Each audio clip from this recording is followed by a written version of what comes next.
In the first part of the book, Benjamin Franklin writes to his son William. The whole book is written to William. This is not a typical autobiography. Instead, it is a letter that Franklin wrote to William to teach him about life and morality based on his own experiences and knowledge.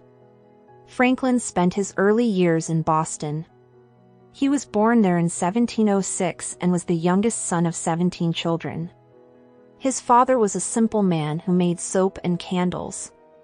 Early on, Franklin worked for his father as an intern, but it was clear that this was not the right path for him because of his love of learning and books. He moved on to an internship with his brother James, who was a printer. This change gave Franklin access to a wide range of books. This helped him get interested in learning and grew his love for the written word. During this time, Franklin started using the pen name Mrs. Silence Dogood to write articles. These letters, which were said to be from a middle-aged widow, were funny and wise. When his brother's newspaper, the New England Courant, printed these letters, they became very well known. But because he didn't get along with his brother, Franklin left Boston at age 17 and went on his own. Franklin didn't have much when he moved to Philadelphia, but his drive, talent, and skill at making connections helped him. He was able to get a job, and then he started his own printing business. His business sense grew, and he started putting out the Pennsylvania Gazette. The plan worked, and Franklin became a well-known person in the city. Franklin didn't just think about business when he was working. He helped start the Library Company of Philadelphia, which was the first library that people could join. The library was an important change because it made books and information available to more people than just the rich. Franklin believed that people should share their information and help each other grow intellectually. Franklin tried to be the best person he could be in his own life. He thought that a person needed 13 qualities to do this: moderation, silence, order, determination, thrift, hard work, sincerity, justice, moderation, cleanliness, calmness, chastity, and humility.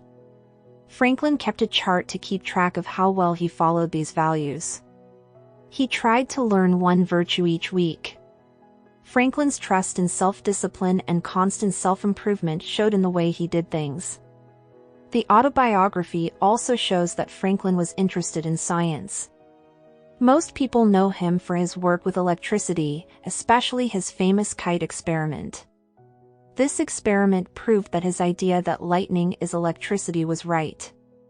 He also came up with the lightning rod, a device that, when connected to buildings, kept them safe from fires caused by lightning and saved many lives and homes. Another important invention was the Franklin stove, which was a new way to heat homes that worked much better than fires. Franklin was an involved member of the political world. He spoke for Pennsylvania in England and fought for the colony's rights. His book tells about the political situation at the time and the things that happened before the American Revolution. His autobiography stops in 1757, which is too bad because he could have written more about his role in the American Revolution and what he did as one of the founding fathers of the United States. Near the end of the book, Franklin writes seriously about his life. He knows he didn't reach the level of moral perfection he was aiming for, but he still appreciates his efforts. He thought trying to be perfect made him a better and more focused person. This shows how humble Franklin was and how he was always trying to get better, even in his later years. In short, the Autobiography of Benjamin Franklin is a thorough and honest look at the life of a man who was always learning, growing as a person, and serving the public. Franklin came from a poor background, but he became one of the most important people in American history. Franklin was successful because he worked hard, didn't give up, and had a strong desire to learn and grow. He was a multi-talented person who made important contributions to many different areas, such as publishing, science, politics, and public services. His inventions, such as the lightning rod and the Franklin stove, show how smart he was and how much he wanted to make people's lives better.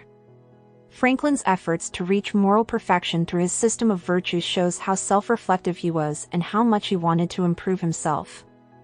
His careful tracking of his progress shows that he is disciplined and determined, two qualities that no doubt helped him achieve so much.